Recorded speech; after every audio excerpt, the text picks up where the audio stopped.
Thank you everyone. Thank you allowing me to share. And yes, it all starts from the sign. And Senator Rod Orson impressed me the big time by putting the campaign sign in my yard by himself. The reason that is so impressive is because I'm from communist China. People here might think, even if America turned to communism or socialism, they could vote the old system back. Wrong. Because when you vote for socialism, that will be your last vote.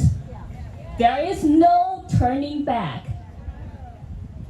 So that is why it is so impressive, impossible to see anyone knock on your door to ask if he can put the sign in your yard in China. I have had Americans ask, if China does not do elections, how do they run? I replied by dictatorship. There is one party. They decide everything. They own everything. They are present in every part of your life. Factories, hospitals, schools, police stations, military, and they send their minders in those offices to tell you what to do and what to think.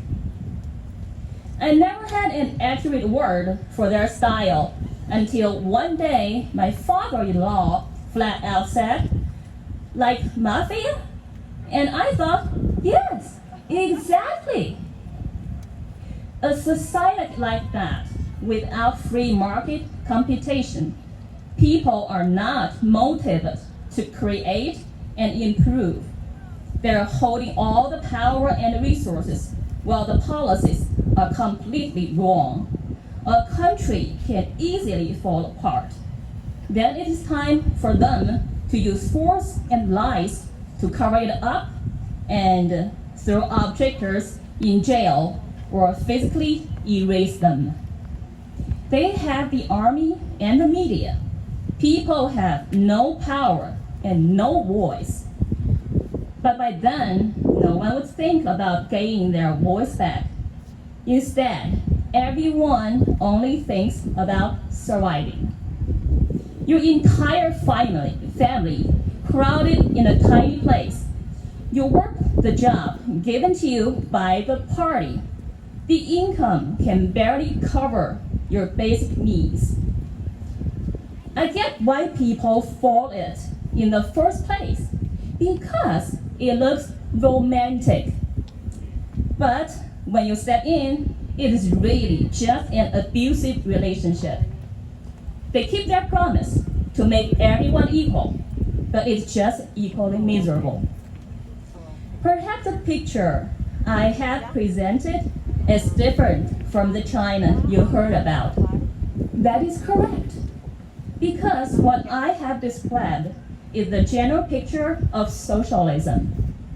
Current China is not North Korea or the former Soviet Union. Throughout my life, I have witnessed a peculiar change of this socialist country. The world has not done business with China. They have always been doing business with the Chinese Communist Party. 0.74% of Chinese are holding over 80% of the wealth in China. They are called Red Noble. Or in other words, 1.5 billion people are kidnapped by 500 powerful families. They sacrificed the nation's freedoms and built a tiny bit of Europe here and there and left most of the country in a third world wasteland. People are breathing polluted air, drinking toxic water, eating food grown from toxic soil, and getting sick because of that. But what is worse than this is they have poisoned people's hearts. Since no religion is permitted, material things are the only thing to hold on to, which only means you sell more of your soul to the devil. When you struggle too long and too hard, the bottom line blurs. Everything can be fake, from eggs and noodles to bridges and buildings. Everyone can be scamming you. You never know who is going to lie to you for benefits. Meanwhile, people are cranky, rude, and lost. It is time for America to make the most important choice, and as a witness to socialism, I cannot say that I'm not terrified about socialism's growing influence here in America. I ask myself, what to do. I think the only answer I heard from God is to do the next right thing. I hope He can be more specific or make my heart stronger.